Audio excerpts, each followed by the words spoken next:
Hey everyone, Tofu here, and welcome back to more Banjo-Tooie! Last time we started the first world, and we ended up in this place with our Kazooie gun. I didn't want to go forward yet to start the dialogue, but I guess we're just gonna jump right into it. So this is Target Zan's, what is it actually called? I forget. Temple? Oh, it's the temple, right? Target Zan's temple. Inside Target Zan's temple. So we've got a little first-person shooter segment here, which Rare, I guess they saw the success with GoldenEye, and they're just like, we need to put that in Banjo-Kazooie. And I'm glad they did, because I actually really enjoy a lot of these sections. A lot of people don't like them, but I think they are fun.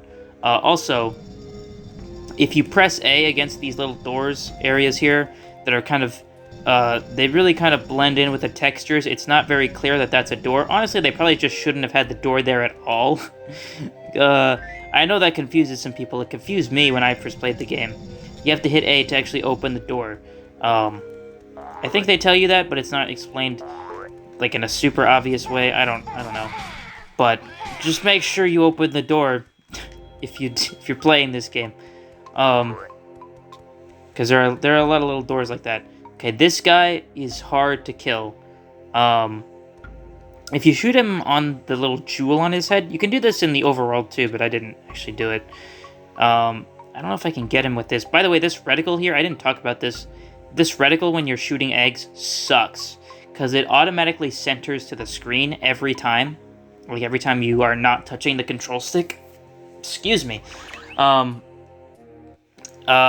it's very finicky, like the slightest movement of your controller will just, like, send it way further than you need to. Nope, that's not gonna hit it.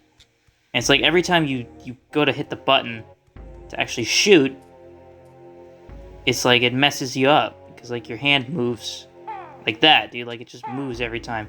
I don't even know if I can hit him from this angle, to be honest. I'm gonna try. Oh my god. Yeah, I don't think I can... Oh, I did get him! Nice! Okay, so that will stun him for a few seconds. Because I need to get these things. And he's gonna shoot at me otherwise, which is... I did not want to fall. That's not good. I love these guys just screaming with their meows as you hit them. But yeah, we've got to get... I think we need 10... of these little statue things that we're collecting to open one door, and then we need 20 for another. Which I almost already have 10, which that is kind of wild. I think it's 10 at least. Let's see. Oh my god! Get out of my way. Yep, that opens up the first one. That opens the slightly sacred chamber. But we, of course, want to open the really sacred chamber. I want to say that there are, like, 23 or 24 of these statues lying around. You only need to get 20 of them. In fact, you can only get 20 of them, because as soon as you get 20 of them, the other ones that are just kind of lying around extra will disappear. I guess they just added a few ones extra in case you couldn't find some of them. Which is fair, because some of them are kind of hidden. I don't need to go this way. I don't need to go that way at all. But I do need to go down here. And there's a door here that will open up to take you to... Oh, it's the one white Jinjo in the entire game. So, this is going to show us what happens when we complete a Jinjo family. Okay, I don't think I mentioned this yet, but one thing that Banjo-Tooie really loves to do is it loves just showing you things. It loves showing you that it can move a camera around in a 3D space. Because they pan the camera over so many places so much when it's completely unnecessary. Like, we did not need to see where the white Jinjo house is. Because, like, they give us the Chiggy automatically. We don't need to go back and actually get it. But they just had to show you that. I think they just really wanted to flex their animation skills and, like, what they could do with an N64 game. Because Rare is just cheeky like that. But, yeah, we got the white Jinjo, and he's just by himself. I hope he's happy, because I don't know, it seems kind of sad. But he gave us a Jiggy, so it's, I guess it's fine. There is another one there. Ow. Give me that. Okay, so we need 3 more, and there are 3 more down this way. Though, actually, hold up. I know there is, like, 2 down here. There's 2 down there. That's where the Jinjo was, by the way, up there in that little hole. I don't know if there are any more in this. I don't think there are. I think it's just those 2 in there, and the 3 in here. But it doesn't really make sense, because, like, if you got the 2 over there, that would bring you to 19. So, like, you'd have to come in here anyway, just to get one of them. And, I don't know. It's just weird, because, like, what's the point of the other 2 in this room? I don't know. There's gotta be some other statues in here that I just don't know where they are, or just have never gone out of my way to get, because I think the route I take... Hello! Jump scare. I think the route that I take to get them is pretty efficient. Oh geez, I don't actually want that because I'm at full health and I don't want to risk getting put any lower than that. But yeah, so we unlocked both chambers. Now, they are actually technically the same right now, because whatever door you go into first will be the slightly sacred chamber. At least I'm pretty sure that's how it works. But don't quote me on that, because I don't know. It might be wrong. I mean, quote me on that if I'm right, because then I'm right and I'm smart. But I just always do it this way, so at least that's how I'm pretty sure it works. But you want to go in the right one first for the slightly sacred chamber, because the really sacred chamber is really sacred. So you're going to want to be well equipped to handle that. For, you know, reasons that I won't spoil. But up here, we have this basket of golden eggs. And it's on a timer right now instead of, like, actually having ammo. Which basically just means that, like, you can shoot infinitely for as long as that timer is going. So, it's good to get that before you get into the really sacred chamber. Look, Banjo, there's another Jiggy. This is just too easy. Yep, we'll have the game finished in no time. I love that line. It's so silly. They know. But, we got Target Zan here. Who's, you know, the owner of the temple. The despotic, dizzy totem god. I love how the bosses have a little title. It's very funny. And we got our first actual boss here, aside from Klungo. It's not that hard. I used to really struggle with this boss. I don't remember if I've talked about this in the old playthrough. Sorry, I'm probably going to be comparing that a lot. Like, I feel like every time I say something that's going to slightly remind me of the old playthrough, I'm like, did I say that then? Probably. Oh jeez. Ow. Okay. So the secret to this boss is strafing. Strafing left and right with the C-stick is extremely helpful. Because otherwise you don't move super quickly on your own. Like, without that, like, just...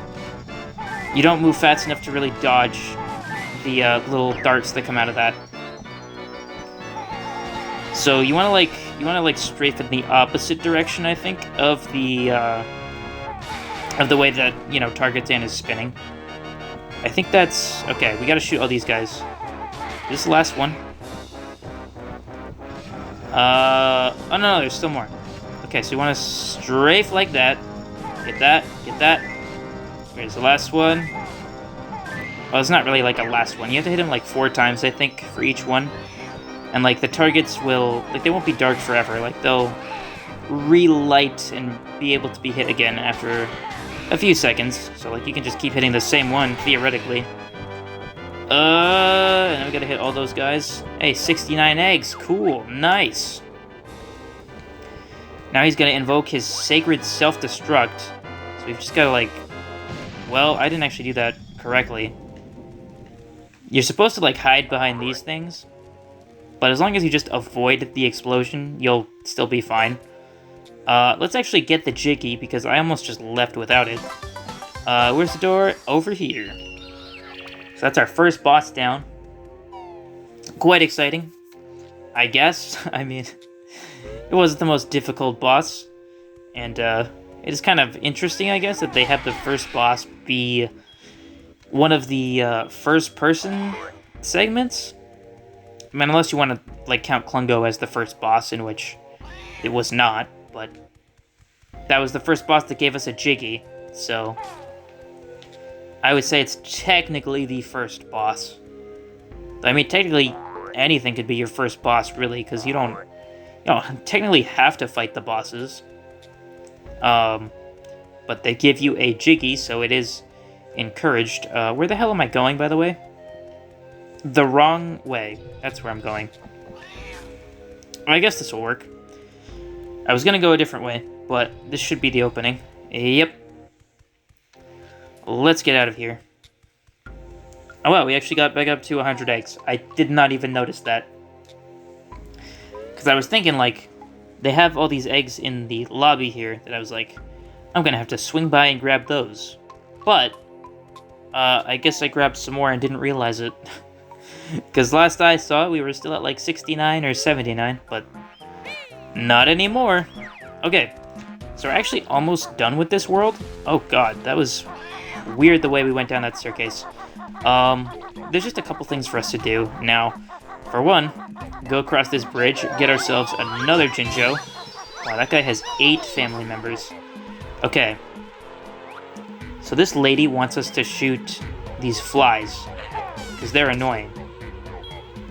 And they're terrorizing her crops, I think? I don't know. Oh, jeez. We've got to, use the awful reticle for that to aim at them. That actually went pretty well. Let's get this last guy here, who's probably going to be a butt. Yeah, he's being a butt. There we go. Amazing! I corn heart. Oh, jeez. Enough of the crop jokes, lady. That's such a good line. Enough of the crop jokes, lady. I love Kazooie. Get that Jiggy. And up here, come on. Okay, so I'm sure I explained this in the old playthrough as well, because it's just something that I think is really cool. But they want you to grab this ledge with grip grab. However, if you backflip and then ground pound, you can actually just make those ledges like that. I did not want to do that. Because, like, when you ground pound, you gain a slight bit of height and you can move, like, as you do that. Which is really cool. And most of, like, the ledge heights in the game are kind of designed around, like, being able to get up there with your backflip and then grip grab onto it. But, like, you can just save a slight bit of time with those ledges if you just ground pound like that. I actually don't know if it saves that much time, because obviously the ground pound animation still has to, like, happen. But it just feels really satisfying to do, so I like to do it. Speaking of ground pound, this is a trick from the first game that just carries over into this one. But if you ground pound and then kind of just slide off the ledge while you're in that sort of jumping animation, because, like, they kind of spring back up after a ground pound. And if you fall during that, you will not take any fall damage, which is very helpful. I'd say it's more helpful in the first game, because death is actually a lot scarier in that game, whereas death in this game, there's no penalty for dying. Ow. Which I didn't talk about at all yet, I don't think. But, in the first game, you would lose all your notes, and you also had lives. So if you ran out of lives, it was game over, which didn't really mean anything other than just quitting you out of the game and having to reload your save file. But here, there are no lives, and you don't lose your notes anymore. So there's literally no punishment for dying, really at all. In fact, dying can actually be very helpful in some instances, because it will put you back at, like, either, like, the last entrance you came out of, or some other, it's difficult to explain how it works without, showing you, and there will be a better opportunity to show you exactly how that works later. So I'll talk about that then. But yeah, it's just like if you need to get back to a certain location, instantly, you can just die. And it'll just send you back there. And it's very, very convenient, actually. So, dying is good. That's the moral of Banjo-Tooie. I guess it kind of is, because there's a lot of death. Bottles died. King Jingling got turned into a zombie. I don't even think I commented on that. When that happened in that cutscene. That Jingling just got completely zombified. So that was cool and exciting. Oh, I forgot that guy was there. Yeah, when you're on these little ledges like this, it's good to zoom the camera out. I usually like to have my camera zoomed out all the way anyway. I don't know why I didn't have it like that before. But, like, yeah, you want to make sure you can see those guys coming so you can actually attack with Kazooie to get them out of the way. We've got a Cheeto page up here. And there's a Jiggy over there, but we can't actually get that right now. Because the whole thing about Banjo-Tooie is that, like, you cannot complete a world on your first visit to it. Like, you just can't. There's going to be a lot of backtracking and getting new abilities and coming back to old worlds and doing new things with them. And I think that's awesome. I know a lot of people hate that. I know a lot of people... Ow. I know a lot of people don't like that, but I think it's done very well in this game. And I absolutely enjoy it, and I think the warp pads really help a lot with making it not that tedious. I think people exaggerate how tedious the game actually is because it's really not that bad thanks to the warp pads. Like, you can get pretty much anywhere you need to be in a matter of, like, a minute, which is good and helpful. But now I think we're almost done. If I've been doing everything correctly, that is, which I may not have been because I forgot the Juju at the beginning of the world for a second. So it's possible I've forgotten something else, but I guess we'll find out. But we got that other Jinjo there, and I think that is the last Jinjo in the world. I think it is. But now we want to actually fly over to the door that we opened way at the beginning of the level and go inside. And get a Cheeto page while we're at it, too. We almost have 5 of those now, which is what we need to actually get our first cheat code from Cheeto. So we're getting close to that. So the problem that that guy had that we talked to was that someone stole his gold or his treasure or something like that. So we got to get it back. It's actually really cool how we do it because you don't really know it right now unless you've played the game before. But we're technically in a different world right now. And we've just kind of opened up a little passage. And, like, we can't go any further than this. Like, this is blocked off to us for now. Actually, we can go, like, over here. But there's no real reason to. It's actually kind of... I'm actually kind of surprised they didn't block this off. Because, like, this is actually, like, way later in the world. Yeah, there's some stuff we can't really do in here. So I'll just leave it for now. But it is kind of cool that you can go over there. But really all we need to do in here is we need to just go across there and get that treasure back. But the difficult thing is we have to tiptoe to get it. And if we mess it up, we'll wake that guy up and he'll kick us out. Which is bad and unfortunate, and judging by how the snake little thing went with trying to tiptoe across that, I don't think I can do it with this GameCube controller. Like, I think I'm just gonna wake that guy up. So there is, like, some trick to getting across this without having to tiptoe, but I can't remember exactly how to do it. I think it has something to do with this fire over here. Let's try it. Okay, well, I landed on the thing. There's... I don't think there's a way to just, like, land on that torch. Like, I think the whole thing is just going to hurt you. So, I don't know. I don't remember the trick. Because I usually play this on an actual N64, where the tiptoeing is, like, fine. But I feel like it has something to do with that. I feel like it does. I'll give it, like, one more try with this. Maybe I have to, like, angle myself. Nope. I don't think I can make that. Let's, I don't know. I'll give... What's my health at? What's my health at? Okay, it's at 2. Then I'll give it, like, one more try. Because then I'll die otherwise. But, oh, jeez. Yeah, like, if I can just land on that torch without getting hit, well, that sure didn't work. Yeah, if I can just land on there without getting hit by the fire, then I can easily just jump over. But that is the issue, is that I don't think I can do that. Thankfully, you don't get hurt if you just wake the guy up. You just get sent back. So that's... Oh my god, stop! No, you're gonna make me have to cut things out in the future.